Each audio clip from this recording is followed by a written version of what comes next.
The night my family stood in a circle and laughed at me, called me uneducated, called me worthless, said I would never amount to anything, I did not cry, I did not shout, I did not throw my glass of sparkling water across the room, even though every nerve in my body was screaming.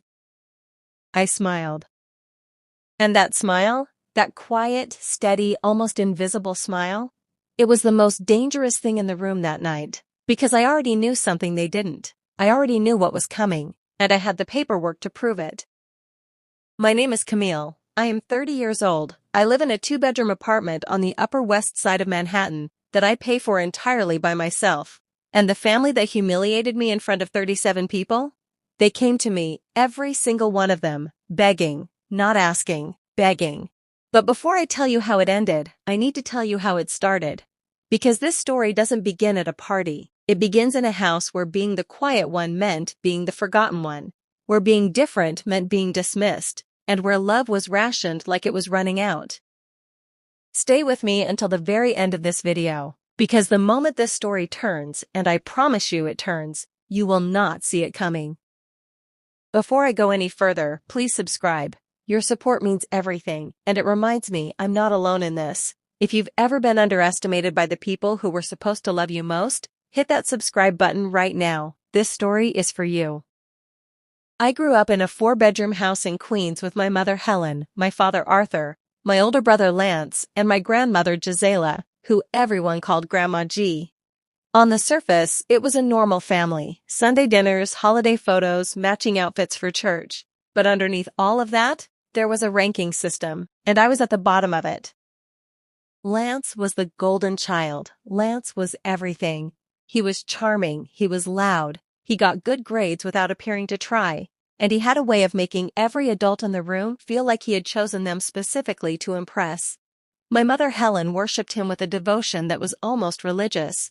Arthur, my father, was proud of him in that quiet, chest-puffed way that fathers reserve for sons they see themselves in. And me? I was the one Helen introduced at family gatherings as "And this is Camille." No adjective, no glowing descriptor, just a name, the way you'd name furniture in a room. I wasn't a bad student. I was actually a very good student, but I was different in ways my family never understood or tried to. While Lance was studying business like Arthur wanted, I was drawn to art, to design, to the space between creativity and commerce that most people in my family didn't even know existed as a field. I wanted to study graphic design and marketing. I had a plan. A real, detailed, practical plan. Helen called it coloring for adults. Arthur said, "Camille, nobody pays people to draw pictures. Be realistic." Lance said nothing, but he smirked. And in our family, Lance's smirk was worth more than most people's speeches. I went to a state school. I studied what I wanted. I worked 3 part-time jobs to pay for it myself because Helen and Arthur made it clear that the real money for education was going to Lance's MBA program at a school with a name they could say at dinner parties. I waitressed. I tutored. I designed logos for local businesses on weekends for $30 a piece, which felt like $30 more than anyone in my family thought I was worth. I graduated. Nobody came to my ceremony. Helen said she had a migraine. Arthur said work was busy. Lance was traveling. Grandma G sent a card with $20 and a note that said, "Proud of you, baby," in her shaky handwriting, and I kept that card in my wallet for 3 years. I moved to Manhattan at 23 with a duffel bag, $400, and the absolute refusal to fail. I won't pretend it was easy. It wasn't. My first apartment was a shoebox in Harlem that I shared with 2 other women, Elisa, who was a nursing student, and Marie, who was trying to break into fashion. We were 3 young women in a city that did not care about us at all, and we kept each other alive on bodega sandwiches, borrowed confidence, and a shared belief that we were going somewhere. I got a junior design position at a small boutique agency in Midtown. My boss was a precise, demanding woman named Ashley Williams, who terrified me for the first 3 months, and then became one of the most important mentors I have ever had. She saw something in my work. She pushed me. She gave me opportunities that I had to run to keep up with, and I ran. I also met people, real people. Samuel, who was a financial analyst and became one of my closest friends. Tom, who was a photographer and taught me how to see light differently. Fernando, who ran a small but growing digital media company and who would later change everything for me. Elliot, who was a lawyer and dated Marie for 2 years before they both figured out they were better as friends. And Braden, who I dated briefly and who taught me, painfully, that charm without character is just performance. What I did not do was go home very much. Not because I hated my family, I want to be clear about that. I went home for Christmas, for Easter, for the occasional birthday. I called Helen every Sunday for years, even when she spent half the call talking about Lance. I sent gifts, I showed up, but I stopped waiting for them to see me. I stopped measuring my worth by whether Helen remembered to ask how work was going. I stopped needing Arthur's approval to feel like I had earned my place at the table. And slowly, quietly, I built something. By the time I was 28, I was a senior creative director at a mid-sized agency. I had a client roster that included names people recognized. I had an apartment I loved. I had friends who felt like chosen family. I had a life that was genuinely, honestly good. My blood family knew almost none of this. Not because I hid it, because they never asked. I need you to stay with me right now because this is where it gets real. Please subscribe if you haven't already. Your support means everything, and it reminds me I'm not alone in this. The part you've been waiting for is coming, and you need to be here for it. Lance got promoted. He had been working at a finance firm managed by a man named Bill Dean, a loud, backslapping type who Lance had spent years cultivating as a patron, and after several years of positioning himself perfectly, Lance was made a vice president. It was a genuine achievement. I want to say that clearly. I am not a person who diminishes real accomplishment. Lance worked hard for that title. He earned it. What happened at the party, though, that he did not earn? Helen called me 3 weeks before to tell me about the party. It was going to be at their house in Queens, the same house I grew up in, and there would be family, neighbors, some of Lance's colleagues, and a few of Arthur and Helen's longtime friends, including a couple named Joe and Francis Ramirez, who had known our family since Lance and I were children. I said I would come. I took a Friday off work, took the subway to Queens, dressed nicely but not extravagantly, a navy wrap dress, simple heels, my hair down, and arrived at the house at exactly the time Helen had told me to arrive.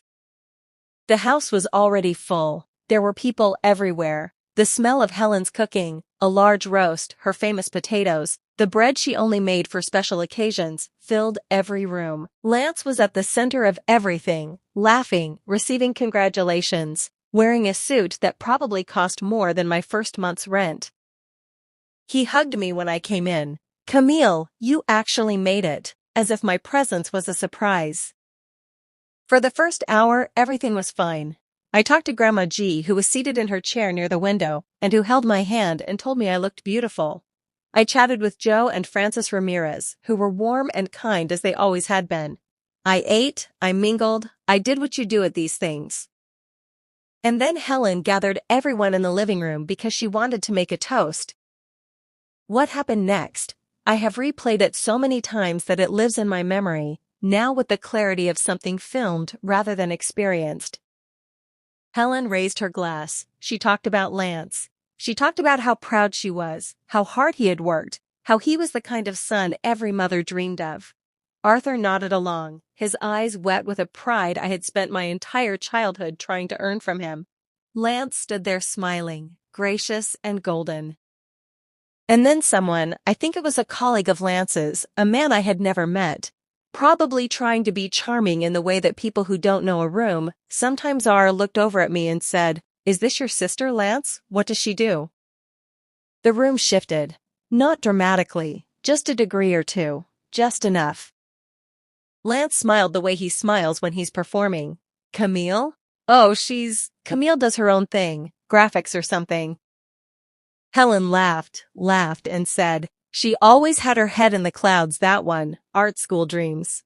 She said it with the specific fondness people use to disguise condescension. Arthur said, "She went to a state school, studied something creative, not really the academic type, our Camille." And that was when Gisela, my own grandmother, surprised me. Grandma G, who had always been kind, who had sent me $20 and a note, who held my hand an hour ago and told me I looked beautiful. Gisela looked at the room and said, quietly but clearly, she always struggled. Some people just aren't cut out for the big things. The room laughed. Politely, uncomfortably. The way rooms laugh at things that aren't quite jokes, but also aren't quite not jokes. I stood there.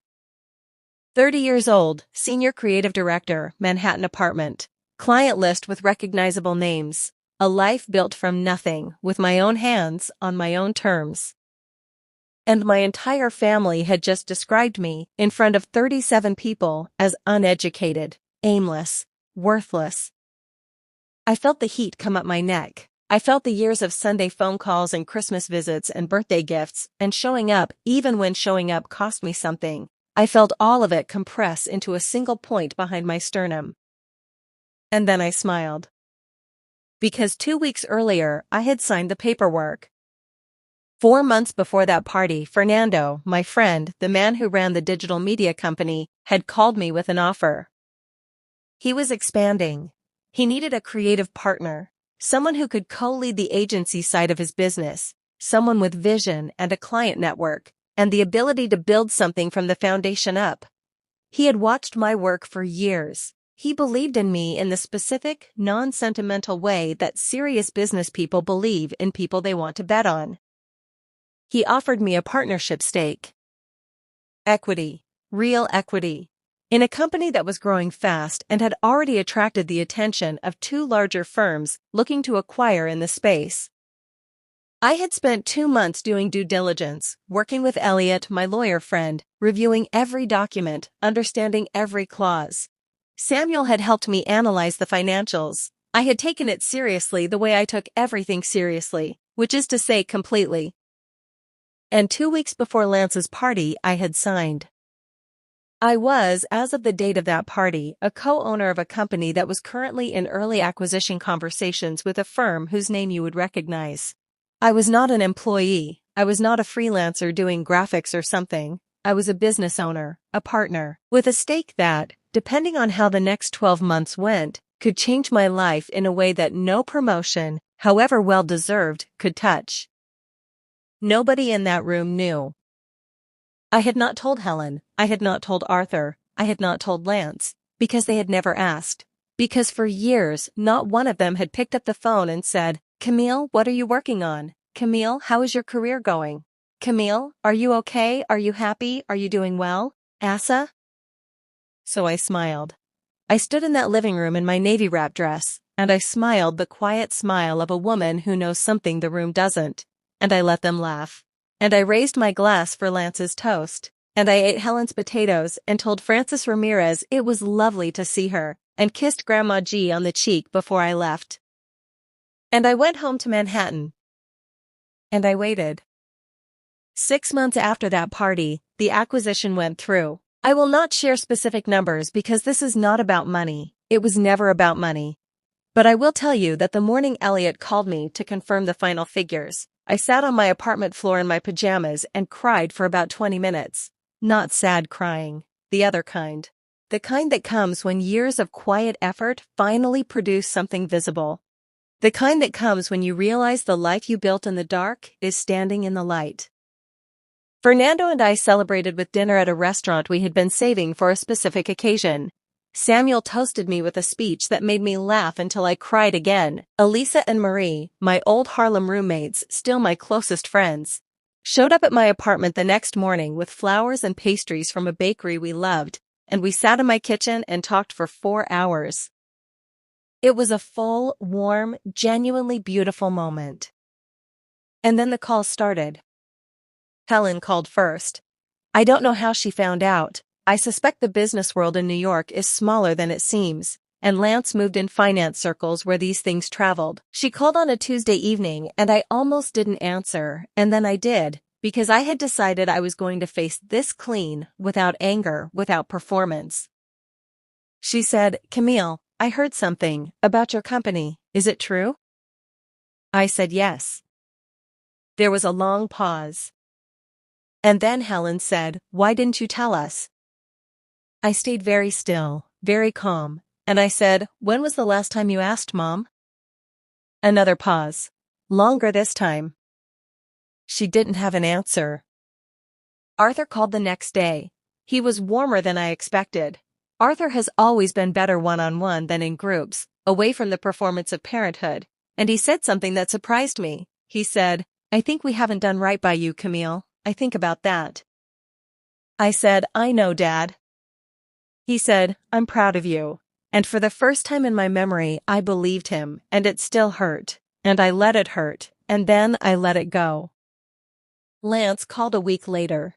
Lance's call was the hardest because Lance and I, underneath all of it, are still siblings. There is a particular kind of pain reserved for the person who grew up in the same house, who knows the same inside jokes, who remembers the same Christmas mornings, and who still chose to let the room laugh at you. He said, "I didn't know, Camille." I said, "I know you didn't." He said, "I should have known. I should have asked." I said, "Yes, you should have." And then Grandma Gisela, who I had not spoken to since the party, called me on a Sunday morning, and she was crying before I even said hello. She said, "Camille, I'm ashamed of what I said. I don't know why I said it. I think I said what the room expected, and I have carried it ever since. You are not what I said. You never were." I cried on the phone with Grandma G, because she was 81 and she was crying, and because she had sent me $20 and a card when nobody else came to my graduation, and because underneath all of it, I loved her, and love is the most complicated thing in the world when it comes from people who have also hurt you. I forgave her. I forgave all of them, on my own terms, in my own time.